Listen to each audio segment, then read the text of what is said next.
So your learning target for today is I can find the product of a 3-digit and 2-digit factor by using the standard algorithm.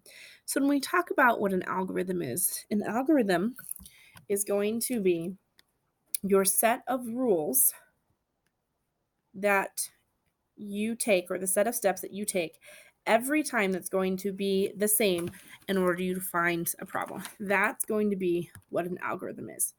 So I do the same process over and over every time I go to solve a problem. And when I do those same steps or follow those same rules, I'm using an algorithm. So we're going to be using an algorithm today to multiply the product of or to find the product of two numbers, or of two factors. So I'm going to use the same steps again and again. They do not change for each problem that I do. I'm going to follow the same process every time.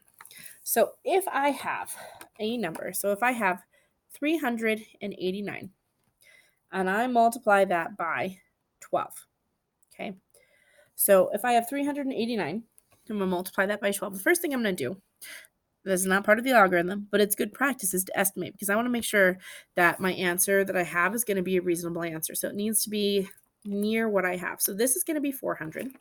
So I'm going to do 400 times, and I'm going to actually leave it at 12 because I know what 4 times 12 is. So I'm going to drop my zeros off, and 4 times 12 is going to be 48. And I'm going to put my 2 zeros back on. So my answer should be somewhere around 4,800. Okay, so the first step that I'm going to do is I'm going to multiply my one place value in the bottom number. I'm going to multiply every number in the 3-digit number by 2. So I'm first going to multiply 2 times 9. Well, 2 times 9 is 18. So I'm going to put down the 8, and I'm going to regroup the 1. Okay, that's the first step. I multiply both ones together, regroup if necessary. The second step is going to be to multiply the 1's place value by the 10's place value in the other number. So I'm going to multiply 2 times 8, which is going to be 16. And then I'm going to add the regrouping. So here I'm going to add 1. So 2 times 8 is 16, plus 1 is 17. I write down 7. I regroup the 1. Okay, now I have 2 times 3, because I'm going to multiply my 1's place value by the next digit, which is in the 100's place value. So 2 times 3, which is 6, plus 1, which is going to be 7. So now I've multiplied everything by my 1's place value. I'm going to go to the next place value, which is my 10's place value. And when I multiply by the 10's place value, I need to do a placeholder to show that I'm multiplying in the 10's place value, because I'm not really multiplying 1 times 9. I'm really multiplying 10 times 9, and 10 times 8, and 10 times 3. So I'm going to do placeholder down here. So I'm going to start a new row and do a placeholder. So I'm going to multiply. 1 times 9 is 9. Oh, I need to do something. So I'm going to back up a step. I need to go ahead and I just need to cross these off. I don't worry about the regroupings once I've done with them. So you need to make sure that you get rid of your regroupings before you move into multiplying by your 10's place value. Okay, so I'm going to multiply 1 times 8, which is 8. And then I'm going to multiply 1 times 3, which is 3. Then I'm going to add the two values together. So I'm going to do my addition over here on the side. So I have 8 and 0, which is going to be 8. 7 and 9 is going to be 4. No, total brain melt. It's going to be 16. So I'm going to put down the 6, and I'm going to regroup the 1. 1 plus 7 is going to be 8. 8 plus 8 is going to be 16. I'm going to regroup the 1. 1 plus 3 is going to be 4. So I got 4,688. Is my answer reasonable to what my estimation is? That's pretty reasonable. Because I'm multiplying, I'm going to have kind of a bigger difference in some of my estimations. 4,688 is near 4,800. It's a reasonable answer. Okay. So I'm going to move into number 1 on your guys' guided practice. And it says a theater can seat 540 people at one time. How many tickets are sold if the theater sells out every seat for one 30-day month? So I have 540. And I'm going to multiply that by 30. Okay. So again, I'm going to go ahead and I'm going to do my process. And I think I'm actually going to change the value. So I know it says for a 30-month one, but we're going to go ahead and we're going to make this a 31. Just so you guys can see the steps. So this is going to be 540 times 31. So if they sell out in the month of October, how many seats did they sell? So I'm going to multiply. First, pack up step. I'm going to do my estimate. So I'm going to say 500 times 30. And so 5 times 3 is 15, 30. So my answer should be around 15,000. Okay. 1 times 0 is going to be 0.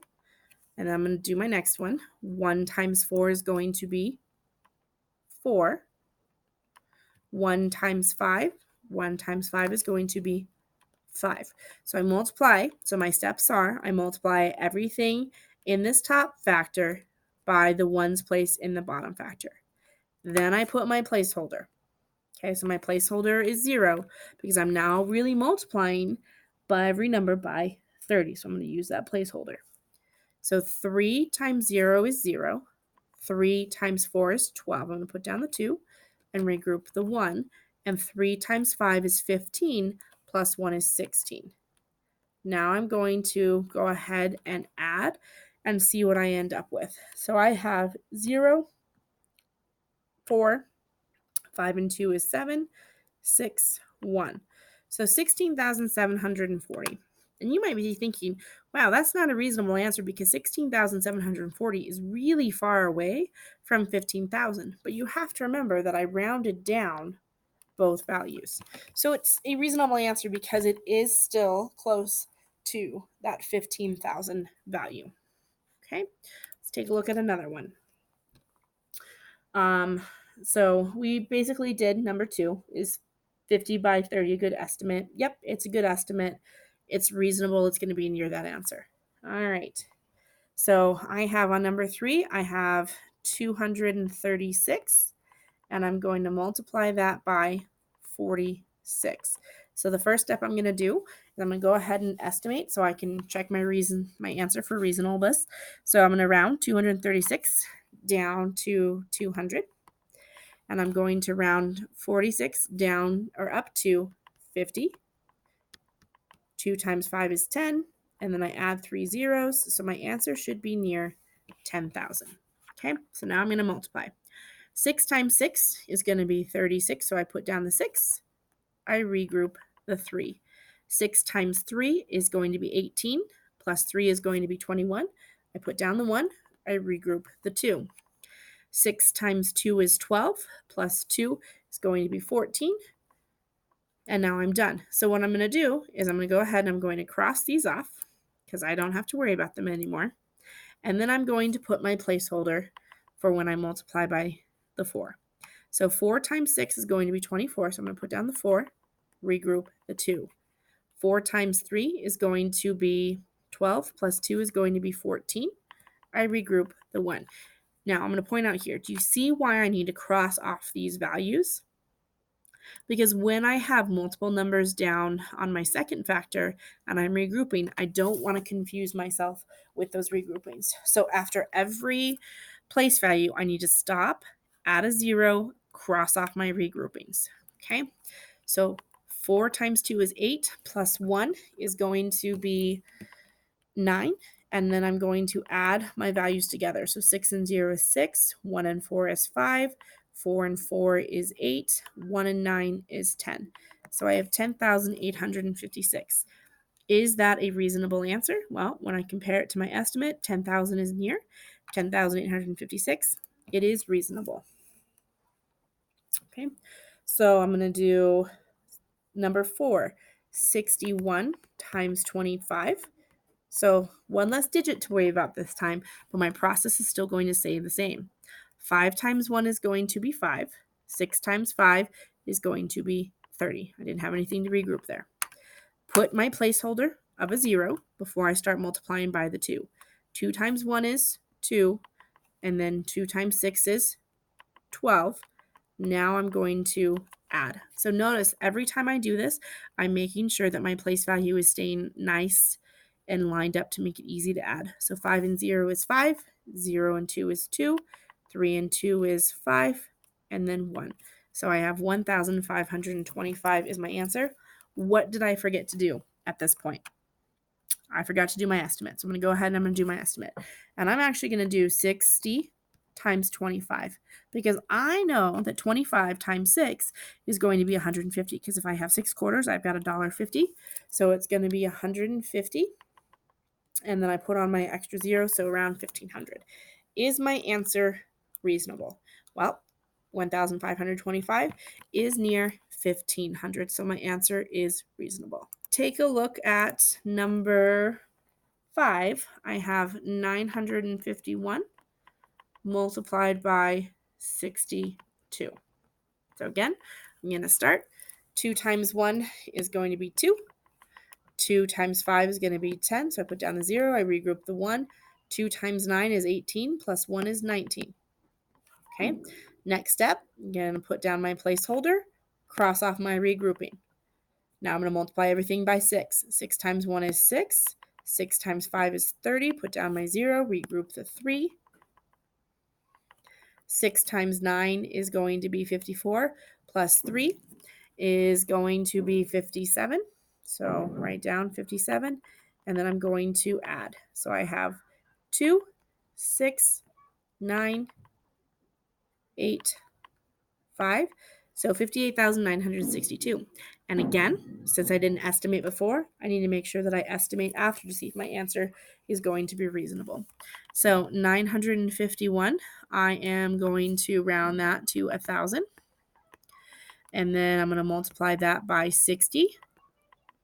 Well, 6 times 1 is 6. And then I have 1, 2, 3, 4 zeros. 60,000, 58,962 is near 60,000. So my answer is reasonable. So you need to remember that every time you need to put your placeholder, and then you need to make sure that you are watching those regroupings as you go through. So now you guys are going to work on your independent practice of multiplying the 3-digit and 2-digit factors. I would love to see the steps. So you need to show me the work. If you need to do the work on a different paper, so you have room to do that, feel free to do that. So you're going to work on, and I don't want you to do all of them because I feel like that's a lot of problems. So I'd like for you to do all of for 7 through 22. You just need to do the even. So only the even numbers. And then you're going to do all of 23 through 27. Okay, so you're going to do all of the back side, but only the even numbers on the front side.